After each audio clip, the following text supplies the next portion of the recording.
It's NFL season on Odd Shopper. It's always NFL season. Ask Lofty. You can find him at Lofty_D at Shanda Show for me. We don't take off. I mean, look, we live in Philadelphia, so we can't afford to take off any days when it comes to the NFL. What's going on, my friend? You know, Eagle season starts on the day in which we are recording this.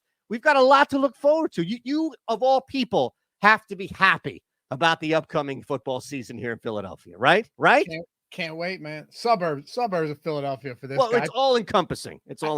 I know. But, man, I took the dog out for a walk today. Beautiful morning, just taking in all the scenery. Gotta love it, man. It's a nice area. A little hot lately. But, it is. Football season's real close. Like, I got betting videos coming out for preseason later this week. Man. That's how close we are to the Hall of Fame game. Seriously. Get baseball over with, please. Just don't make it so it's the only thing that dude, all I do is do best ball drafts every day when I'm amazing, right? And I've been researching World War II history and all of the savagery that the Japanese committed. So yeah, get me on the football season before I lose my mind. You might have already lost it if you're going down rabbit holes like that. I was researching 1930s Mongolia the other day. like the revolutions, and I was on Google Earth one night, and I just like roam around, and I was like, oh, that's interesting. An old monastery. Let's see what the history is there. It took me down a 3-hour rabbit hole in the history of Mongolia. Do you not think that I need football season now? What's the most random place you've ever Google Earth that you never thought in a million worlds you would Google? I don't know. Everyone should Google Earth, by the way, and just cruise. It is pretty crazy. I will admit. Like Antarctica's, whatever. You get the flat earthers, they'll be like, "Yo, I found the wall." But a lot of this Mongolia stuff was pretty wild. There's some places. I landed on an indoor Chinese water park the other day, right next to a ski mountain. That was kind of neat. But no, what about you? Have you landed on something and gone, "Oh shit, that is pretty neat"? There is an area. If you look at the map of Portugal, and you look at the southeast corner of it, right? So it's prepared for this, and we didn't even talk about this. No. This is in my bag. Wu-Tang used to call these darts where you just had a rhyme ready to go no matter what. So I have this in my bag all the time. And I've told my wife, like, if we're ever, now it's a little tough, economy, money, depreciation of currency. So it's not like it used to be, but I was looking around because I was going to Spain for a summer course in college, and they were saying, we can travel around different areas. So I started to look Google Earth a little bit later on, where you first had could satellite image stuff. I was like, oh my God, this is paradise. It's like the southeast corner of Portugal. I could drive a cab and fish and not have to worry about anything and live in paradise. So I'll go back there every now and again. The dream has faded, as you and I both know as parents multiple times over to be. It's not as easy just picking up and going to Portugal, brother. No, dude, we got a vacation coming up in a month from now, and I have anxiety about it, and we're driving. So yeah. Oh my God. You're just parenting at a different location now. That's your vacation. That's all it is. That's all it is. Yep. All right. So we've got 5 NFL futures, and we're going to run the clock here. It's probably going to go long because between the two of us, neither one of us can stay between the lines when it comes to confines of clock. So it's for the 5 purposes and 5 hours, of this video, exactly. 5 NFL futures in 5 hours. We'll start the clock right now. Let me begin. No, not with Trevor Lawrence, with another name. We'll get back up to Trevor Lawrence in a second here. How about Dak Prescott? All right, Dak Prescott. Let me open up at 25-1. I know you've got another guy. We'll talk about another guy coming up in a second, but I just don't think that Dak is a 25. Like, the Cowboys are significantly better than that. They will give the Eagles a fight for this division. We know the history of the NFC East as is. The Cowboys have not been depreciated in areas where you think, oh my God, they've taken a significant step back. Their defense has to get a little bit better. I understand that, but they've loaded up on offense. They haven't lost anything, Lofty. I would argue with the departure of Zeke, right, with what they have in a running back that they've already leaned on in Pollard. So I think this offense, the team, Dak will have numbers. If they win this division, that number at 25-1 is going to be cut in half at least, if not more. So I'll start with Dak 25 to 1. I can't believe, and people call you a homer, man. Right. Never again. Not after this one. I think this also might just be a way for you to, get people off your back a little bit until week one. I'm betting it. All right. I'll give you the ticket. I'll put a screenshot up of the ticket. I'm not doing this just to troll. I promise. I buy it, man. All right. I'll go MVP too, and then we'll keep. I got something a little wild coming up in a second. I know you do as well. And the two actually may be tethered to each other if I know where you're going. I have an idea, but I could be wrong. I'm going to go Trevor Lawrence MVP here. Wow. You say wow? Shocked at this. You say wow? You just took 25 to 1 Dak. Guys, yeah, okay, I get it. And you're wowing me. No, all right. Look, let's go over a couple of things. First of all, all of these guys are long shots, right? That's just the nature of the game. Even Mahomes 7 to 1, Jalen Hurts 11 to 1. But when it comes to Trevor Lawrence at 15 to 1, think about this. They added Calvin Ridley last year, but he's not suspended anymore. Christian Kirk, Evan Ingram had a resurgence or really a breakout after those years. Travis Etienne, not to mention even grabbing a Tank Bigsby in the draft. They have a lot of weapons on this team, and you're kind of just scratching the surface. The offensive line is one area that I worry a little bit, but look at the division they're playing in, right? Like you open the season with the Colts. We don't know if the Colts are going to be any good this year. It's very possible they aren't. And we saw that with a super easy schedule. Had he not been hurt last year, Jalen Hurts was the MVP, right? No disagreement there, right? Like if he didn't get hurt, they had the most cupcake schedule that you could find in football last year. And it didn't affect what the MVP odds looked like before he got hurt, and then they plummeted. Then you get the Chiefs, but then Texans, the Falcons, Bills, but Colts again. Saints might stink this year. We don't know that. Steelers. I could go down the list. The Titans, maybe they're good. Maybe they aren't good again. We don't know if Tannehill's any good. Texans again. You get my point here, right? Like they're going to face some difficult opponents, as any team will any given year. They got the Bucs later in the season, the Panthers, Titans again. Easy division. And they play the NFC South, Eitan. They play the NFC South this year. Right. So if you're just taking schedule into play and you're saying that Trevor Lawrence in his second year had a great season, right? Great, for a second year player, then you could make that big leap forward this season. I think 15 to 1 makes a little bit of sense here. I'll sprinkle on it a little bit. Okay, look, you've made a very convincing argument, my friend, and I think a lot of people out there would look at that again and say, you know what? Okay, that makes some sense. They're minus 155, as you see, to win this division. Clearly, from the 15 to 1, and you'll talk about it elsewhere from somebody around him. It's hard to argue that he's going to have a stupendous year staying healthy. So I get it. Let me move to that NFC South, by the way. Look, I just don't trust anything with Tampa Bay coaching staff. It's just way too much in flux right now to take a long shot play. But the best head coach in this division is in Carolina. The most consistency that we've seen from a head coach is in Carolina. The New Orleans Saints, Dennis Allen has one of the worst records, both straight up and against the spread, especially as a favorite. He is just poised to melt down. I don't care what they have at the quarterback spot. That's just not a good head coach. So if I look at this from a future standpoint, I really am dealing with Atlanta, and I think the volatility of Tampa can hurt a team like New Orleans and even steal a win from Atlanta. Carolina, I get it. Bryce Young is a rookie. Some of this may depend on what's going on with Andy Dalton, but who better to either take over or start and allow Bryce Young to step in than a guy like Andy Dalton, who's one of the better or best backups we've seen over the last couple of years. I think there's some value here, Lofty, at 4 to 1 in this ridiculously dog shit division. Yeah, you're not a big fan of Dennis Allen, and I mean, I don't blame you. You know that from all the stuff we've done. The quarterback situation is a complete mess in Tampa Bay, and we saw them unravel last year. The Falcons have weapons, but we don't know if Desmond Ritter's any good. And, judging from where he was drafted and looking at the past, probably not, right? Like, they could be exciting, but are they going to be good?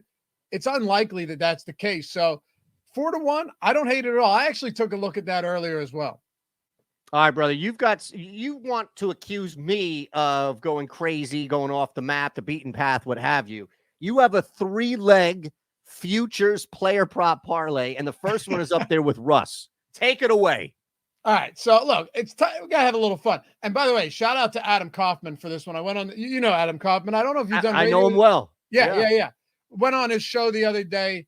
Like a New England-based or Massachusetts-based program. They're a gambler up in Boston. Patriots fans around there, yeah. And he was talking about people doing these player prop future, like full season parlays. And while it is ridiculous, and I stated that myself, why not dip our toes in? If I'm doing a video, if I'm doing a show with you, I have no choice but to try and match you. And that's exactly what we're going to do. So let's kick it off. Do it. First up, Russell Wilson over 24.5 touchdown passes. Last year, he was terrible. Dude absolutely stunk. I blame a ton of that. And I know if Ben Raza were here with us, he'd agree. And I know you do, on Nathaniel Hackett. Maybe the worst coach in history. Like, sure, it's hyperbolic, but it might be true. I think you're right. He was that bad. Coach. Yeah. And when you look at Sean Payton as a coach, as a head coach, he had 1 year where a quarterback did not throw 25 plus touchdowns. It was Drew Brees threw for 23 1 year. All these other years, I know it was Drew Brees, but even in the twilight, even at the end of Drew Brees' career, even when he was missing games in the twilight of his career, he was still clearing that number. Now you've got 17 game seasons, first of all. But in 2021, after Brees retired, Peyton still had a mess of quarterbacks to work with in his final year with the Saints, and they threw 29 total combined touchdowns between like Winston, Trevor Siemian, and whoever, right? So, yeah, give me over 24.5. I think you see a resurgence here. And if you don't, it's the end for Wilson, because you have Sutton, you have Judy, Tim Patrick's back. They just drafted Mims. Samaje Perine's a quality pass catching back. Greg Dulcich is going into his second year. They have no shortage of weapons in that offense. I think he gets there, and I think the number's too low. Then we'll go with Joe Mixon over 825.5 rushing yards. Joe Mixon's not the most talented back in the league, but they restructured his contract. My guess is you're going to run him till the wheels fall off. Why would you not? Sure, this team likes to pass, but he's still going to get those opportunities. They also finally bolstered this offensive line. I do think it's going to be substantially better this year. So over to 825.5 for Mixon. He cleared that last year, by the way. Yeah, he did. And missed time.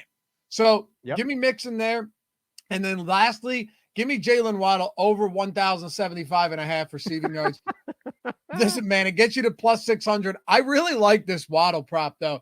Yeah. You look at last year, and yes, he was, absurdly efficient, and I don't necessarily see that being the case this year. But, Eitan, look at the numbers for Jalen Waddle. This was with Tua Tagovailoa missing a significant period of the season, right? Like 4+ games all in all. Waddle finished with over 1,350 receiving yards in his second year with Teddy Bridgewater throwing to him at times. And what was the other guy's name? Like the 40th round. I know what you're talking about. The third stringer who came in. Damn it. Why am I blanking on his name? Yeah, so am I. Exactly. The fact that we can't. I know it too, but it's going to drive me nuts. But you get my point here. For him to get Skylar Thompson. Thank you. Yeah. Like 6th, 7th round rookie or something. Over 1,075 yards. Lock me in on Jalen Waddle, assuming he's healthy. Who else in the offense do they have outside of him and Tyreek Hill, especially if Devon Achane doesn't come along well as a pass catcher in his rookie season? There we go, man. All right. I love it, man. I got one more for you. Let's remind everybody, though. All right. Before we get right back to that, we've got links below for you. Free to pop on our Chalkboard app. You can see Lofty and Ehrenberg just running the show over there. You guys have built this massive community. It's free. All right. I'll let Lofty explain a little bit more on the day-to-day. We also have the Discord. And forget me, forget Ben Raza, forget Isaiah. You got Eric Lindquist. That seems to be the draw more so than anything else. So we'll give you access to Eric Lindquist on our Insider Discord. But you guys are just destroying the Chalkboard app, growing by the day. And it's really a fun sweat across the board when you have so many people there and sharing plays on top of that. Yeah, just get us football, and then it's going to pop off. I'm telling you. That's all. Get us to football season, even preseason football, because I love that. They'll limit you, but preseason lines are a lot of fun. So join our chalkboard. It's free. Everything in it's free forever. It'll always be free. You're never going to get charged for a thing. Hop in. The Odd Shopper chalkboard. We'll see you guys over there. Our last futures in what was to be 5 minutes, but has turned into more than that. But you knew that coming in with the two of us. You mentioned Russ. Look, DeMar Hamlin is minus 285. I think Lamar Jackson has a legit shot of winning this if the Baltimore Ravens are deep into a playoff run. No reason to think not. But look, here is the variable. Tua, I just don't think Tua is going to stay healthy. It's no knock. I just don't think he's going to stay healthy. Let me just start with Russell Wilson, then we can talk through DeMar Hamlin.